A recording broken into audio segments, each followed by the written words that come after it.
जी। आ रहा है तो उसका जवाब दूं मैं? हाँ हाँ, बताइए। इसमें केवल 3 सरल उपाय करेंगे और फिर मैं आपसे पूछता हूं कि आपको न्याय मिलेगा कि नहीं मिलेगा। हम्म। पहला काम होगा, contempt of the court act को रिपील कर दिया जाएगा। हम्म। पॉइंट नंबर 2, अपील 2 तरीके की कर दी जाएंगी, अपील अगेंस्ट द जज and appeal against the judgement. तो अभी आपके पास एक ही अपील है, अपील अगेंस्ट द जजमेंट। और हमने जो दूसरी अपील क्रिएट की उसके पहले इनेबलिंग बनाने के लिए हमने contempt of the court act को रिपील किया, क्योंकि उसके रहते आप अपील अगेंस्ट द जज नहीं ला पाएंगे। हम्म। और अपील अगेंस्ट द जजमेंट जो है, आपको ये सब लिखना पड़ेगा कि भैया ये साक्ष्य हैं, जज महोदय ने जानबूझ के गलत निर्णय दिया है, यही तो लिखना है आपको, और क्या लिखना है? तभी तो जज के अगेंस्ट अपील होगी वो। और जी। वो जज महोदय खुद कटघरे में खड़े होकर उन्हें अपने जजमेंट को डिफेंड करना होगा। If you could not do that, then he will become depanelled, and depanel का मतलब है ही इज नो मोर जज। तो हमें कोई महाअभियोग नहीं चलाना है किसी के ऊपर। His hmm. नॉन कंडक्ट is good enough to disqualify him. और चूंकि उन्होंने जानबूझ के गलत निर्णय दिया है, लिहाजा उन्हें लाखों का कंपनसेशन भी देना होगा। अब बताइए जज महोदय आपको न्याय देंगे कि नहीं देंगे? वो बिल्कुल कंपेल हो जाएंगे देने के लिए। तो इन्हें कंपेल क्यों नहीं होना चाहिए? वो लॉर्ड क्यों होना चाहिए? लॉर्ड साहब क्यों होना चाहिए? बिल्कुल होना इन्हें चाहिए। लॉर्ड कहने की जरूरत क्या है? जब कंप्लेनेंट ने एक्सेप्टेंस दे दिया आपने कि हाँ हमने फॉर्जरी केस किया था, हम्म। तो ऑन बिहाफ ऑफ हिज और हर स्टेटमेंट, वो जज का जो स्टेटमेंट है वो तो फेक हो जाएगा फिर। नहीं नहीं नहीं, वो जो 5 ऑफेंसेस हैं उसको मिक्स मत करो। ये नाउ वी हाँ। आर फोकसिंग ऑन द जज के कंडक्ट के ऊपर, कि जज जानबूझ के अपनी प्रतिभा का यूज पैसे लेके अल्टीरियर रूप से गलत जजमेंट देने में कर रहा है, ऐसा जज घेरा जाएगा ना। हाँ हाँ, वही। बाकी जज तो अपने लॉजिक से अपने अपने जजमेंट को डिफेंड कर ले जाएंगे ना। यदि if they have applied their mind properly, hmm. तो आप उनको कन्विक्ट ही नहीं कर पाएंगे ना। क्वेश्चन इज कि हम कंप्लेनेंट को, ऐसे लोगों को कैसे कन्विंस्ड करें, how we can mould those to come, नहीं नहीं नहीं नहीं, यू नो। देखो, हाँ। आप कंप्लेनेंट को कष्ट मत दीजिए, वो ऑलरेडी बहुत कष्ट में है। वो तो प्रक्रिया ऐसी बनाइए, इकोसिस्टम ऐसा बनाइए, टेक्नोलॉजी से एविडेंस क्रिएट करिए। और जहां पे आपके पास पुख्ता एविडेंस नहीं है उसमें बेनिफिट ऑफ डाउट दे दीजिए ना। ऐसी क्या जल्दी है उसको? यदि बदमाश जज है तो अगली बार बदमाशी करेगा, क्या दिक्कत है? Why we should be in hurry to depanel him without having the right evidences against him? नहीं भाई, we should be in hurry. नहीं नहीं, वी शुडंट बी हरी, ऐसा आवश्यक नहीं है। तो आप बताइए 30 दिन में न्याय मिल जाएगा कि नहीं मिल जाएगा? With the new set of the philosophy, with the new set of the rules. I agree to. और फिर जो है इन्हीं 21 टेक्नोलॉजी से हमारे पास 360 डिग्री इंफॉर्मेशन होगी। और अभी जो है आप अनोनिमिटी और प्राइवेसी की बात करते हो, तो privacy will become your fundamental right.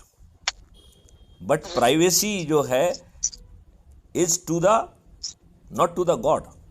भाई देखिए, ईश्वर के ईश्वर के क्या गुण हैं ये बताइए? हम ईश्वर उसे कहते हैं जो ओमनी प्रेजेंट है, राइट? सर्वव्यापी है, सर्व विद्यमान है, वो ईश्वर है कि नहीं है? ईश्वर वो है जो ओमनीसेंट है, जिसे हर चीज मालूम है। ईश्वर वो है जो ओमनीपोटेंट है, जो सर्व। और ईश्वर वो है जो ओमनी बेनवलेंट है, जो सर्व दयालु है। तो जानकारी होना तो ईश्वरी गुण है। और ईश्वर ने तो अपने लिए एक चित्रगुप्त बना के रखा हुआ है, जो सभी के बायोडाटा सब चीजें कलेक्ट करता रहता है। जब आप मरते हैं तो आपको ही आपकी वीडियो दिखाता है वो, कि देखो भाई आपने ये किया था। M I right? हमारा धर्म यही बताता है ना कि ऐसा होता है। Am I right? हाँ, ऐसा ही होता है। तो privacy to whom? Privacy not to the god. Privacy will be to the unintended disclosure. जो भगवान का चित्रगुप्त है, क्या वो हस्बैंड की फिल्म उसकी पत्नी को दिखाता है क्या? नहीं, नहीं ना। तो नहीं नहीं, even Chitragupta is observing privacy, right? और यदि वो चित्र को तो दिखा दे तो 7 साल की सजा का प्रावधान है, और हर लीकेज में 7 साल का प्रावधान है। तो यदि मैथिली शरण गुप्त उस अथॉरिटी के चेयरमैन हैं और 4 हमने यदि इंफॉर्मेशन लीक कर दी तो 28 साल के लिए मैथिली शरण गुप्त जेल में पैक हो जाएंगे। तो there will be element of the certainty of identity, मतलब नो अनरिकॉग्नाइज्ड एलिमेंट और person can walk on the street, मतलब उसकी वो डाटा किसी को डिस्क्लोज नहीं होगा, लेकिन सिस्टम जानेगा कि किरण जी चल रही हैं। यदि किरण जी को सिस्टम रिकॉग्नाइज नहीं करेगा तो वो सिस्टम कहेगा there is some unrecognised person, arrest him और हर, राइट। जो अरेस्ट करेगा उसे 20,000 रुपये मिलेंगे। आपकी आइडेंटिटी को एसर्टेन किया जाएगा और फिर क्वेश्चन किया जाएगा कि हम आपको पहचान क्यों नहीं पाए। हमारी जो एल्गोरिथम है पहचानने की वो रिफाइन की जाएंगी उसके आधार पर। जी जी। आप ये बताइए, आप रोड पर अनोनिमस घूम के हमारी सिक्योरिटी को थ्रेट करने का अधिकार आपको किसने दे दिया? Who gave you this power? You are having the right to privacy because आप वहां घूम रहे थे। This will not be disclose to anyone, but the moment you will commit the crime, the proof and everything will flow from the system. तो there will be certainty of prevention. System would be in position to predict कि आप अब अपराध करने वाले हैं, आपके साथ अपराध में कौन कौन जाने वाला है, आप किस वाहन का उपयोग करने वाले हैं, किस रास्ते का उपयोग करने वाले हैं, और आपके ऑफेंस का टारगेट कौन होना है। ये सब सिस्टम आपकी कंडक्ट को, चूंकि वो 360 डिग्री में जो है ना ऑलरेडी कैप्चर कर रहा है, it would be in position to predict it with the 99% accuracy. And उसकी रिस्पॉन्स मैकेनिज्म इतनी फास्ट होगी क्योंकि उसे पुलिस की जरूरत नहीं होगी।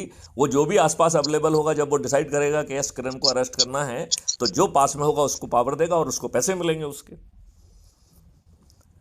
किरण would not be in position to commit the offence which are already under surveillance of the system.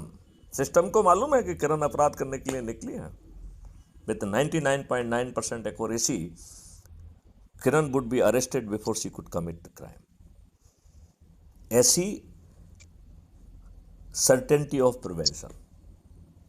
अब सवाल उठता है कि ये 4 सर्टेनिटी से क्या अपराध मुक्त भारत मिल जाएगा? तो मैं कह रहा हूं नहीं मिलेगा। क्यों? जब तक किरण की पेट की भूख शांत नहीं होगी तो हम जेल जाने के लिए अपराध करेंगे। तो the 5th certainty is the certainty of rehabilitation. और अब चूंकि आपने ये 5 मौलिक अधिकार सभी को ही दे दिए हैं, तो अब अलग से क्रिमिनल्स को देने की जरूरत ही नहीं है, राइट? क्योंकि उनकी पेट की आग तो जो है ना कल्पवृक्ष अकाउंट पूरी कर ही रहा है ना, और उसको समर्थ भी बना दे रहा है। अब नाउ यू टेल मी, इस मॉडल में आपको क्या फ्लॉ दिख रहे हैं? इसमें जैसे किसानों का हम मॉडल आपसे चर्चा करेंगे, आई वुड लाइक एक आप डॉक्यूमेंट्री उस पर बनाओ। व्यापारियों को क्या लाभ होगा उस पर बनाएं, स्टूडेंट के ऊपर क्या लाभ होगा उनको बताएं। तो हम इसको जो है ना बाकायदा पिक्चराइज करके, क्योंकि स्पैन ऑफ अटेंशन नहीं होता है, उतना इंटेलिजेंस नहीं होती है, हर कोई उसको एक फिल्म में कन्वर्ट नहीं कर सकता है, एक उसको पूरा विजुलाइज नहीं कर सकता है। तो यदि हम आज के हालात और कल क्या होने वाला है इसको यदि हम पिक्चराइज करके उसको बताएं और कहें कि बिना किसी उसके आपको जो है ना ये मिल जाएगा, क्या आप 4 सरल उपाय करेंगे? तो Kiran ji, you can help me out in that, number 1। अब जो है अभी भी एक सवाल उठ रहा है कि ये तब होगा जब हम नियम कानून पार्लियामेंट में बैठ के बनाएंगे, राइट? चाहे टेक्नोलॉजिकल इनेबलिंग क्या है, चाहे उसका कोर्ट में एविडेंस के रूप में एक्सेप्टेंस का है, व्हाटएवर, चाहे सर्टेनिटी ऑफ आइडेंटिटी का कानून हो, चाहे फंडामेंटल राइट टू प्राइवेसी हो, ये सब जो है तभी एग्जिस्टेंस में आएंगे ना जब हम कानून बनाएंगे। तो प्रश्न वही आ गया कि बिल्ली के गले में घंटी कौन बांधेगा? तो उसके लिए मैंने 4 सरल उपाय बताए हैं। यदि आपका पेशेंस अभी एग्जॉस्ट ना हुआ हो तो मैं आपको बताऊं क्योंकि बातचीत लंबी हो गई है। हाँ, मैं इसको एक बार रिवाइंड करती हूँ सारी चीजों को। उसके बाद मैं वो ज्यादा इस पर डिस्कस करूंगी तो वो ज्यादा मेरे लिए बेनिफिट होगा। करेक्ट। तो अभी हमको आपसे को 2-3 चीज़ें बताना है, वो आप अपने उसमें लिख लीजिए और मुझसे पूछिएगा।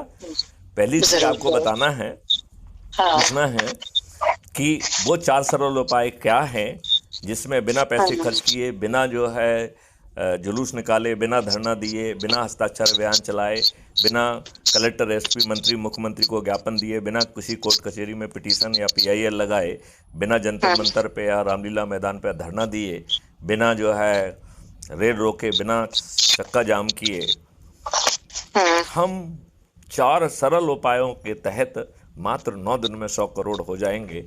तब ये राजनेता हम जो मांगेंगे उसे देने के लिए विवश होंगे। और यदि ऐसा कर लेते हैं तो इसे हम 5 गांव कह रहे हैं। यदि ये हमको 5 गांव दे देंगे